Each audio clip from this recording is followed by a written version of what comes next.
لا لا، الشباب صاروا يخافون الحين. أول الساعة 3 بالليل يطلع بدون سلاح. يا أخي الحين الناس هذول لا يخافون ولا لا. ما لك الأولين كانوا رجال، صح، كانوا رجال وقوياء وشجعان. أما الحين ولا ينفعوا ولا بريال. الحين الناس ولا ينفعوا ولا بريال. بس ثارت الحين. حتى وإن كان ثارت، أنت عارف إنه الأولين كانوا جالسين بجبال وبغابات وطوش ووحوش، وكانوا شجعان أحسن من هذول. أنا عندي لك قصة، كان جدي الله يرحمه كان معه إبل، كان يطرحهم بالجبال ويسهرهم، يجلس جنبهم يسهرهم. وبعدين مرة روح له أسد كبير، وهذا الأسد روح بعدين كان شيكول قدي، شيكول الإبل جنبه كبير أسد شيكول أبوك والإبل، شيكول قدي مع الإبل. وبعدين قدي ضاربه وكان قدي يصدعه وهو يصبر. وبعدين الأسد قدي غضب والأسد قعه، وقديش يسقعه كان بسفوره، يعني الشغل يقول هنا. استمروا في المعركة. استمروا في من ساعة بالمعركة.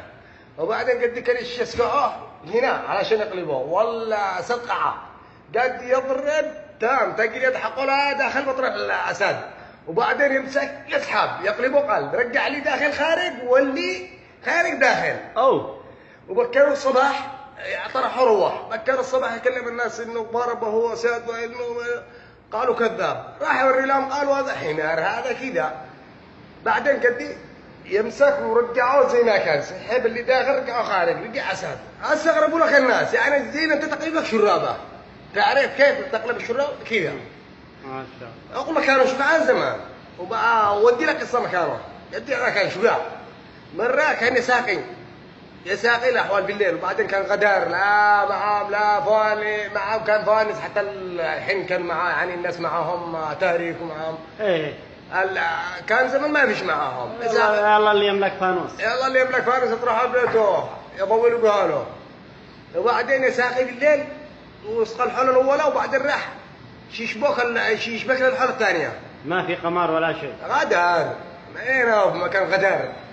وبعدين يجي لك حنش، هو مش عارف انه حنش. اقول لك انا طوله يمكن 200 متر، وقد جنب الليل، وقد يحسب انه الليل يمسك يشبك الراس حق الحنش، يدخله داخل الليل يربط، ومع شده الماء وقوه الماء يروح للحول الثانيه، افتكل من الطز حق الحنش، افتكل الماء طلع. جلس يساقي لما كمل بدون ما يعرف انه حنش. ما مش عارف. بكر لك الصباح يجي شعطه فليات، يجي وهو حانش مربوط. اصحاب الاحوال كلها، اصحاب الاحوال سامر طولة الليل من الساعة 12 للساعة 4 الصباح بالليل او 5. بكر الصباح يجي يبصروا حناش، يضرب على راسه، هذا حناش ماش مصدق.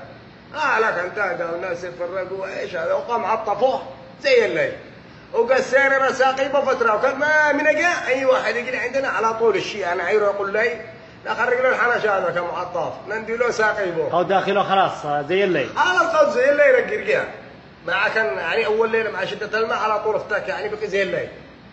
كان قسينا رساقيبه فتره لحد الحين قريب الله يرحمه. الربل هذا الحناش قدام يعني كذا، انا اقول قدام سنتين كانوا يساقوا، بس كان يعني برت يا قطاع يتغذى.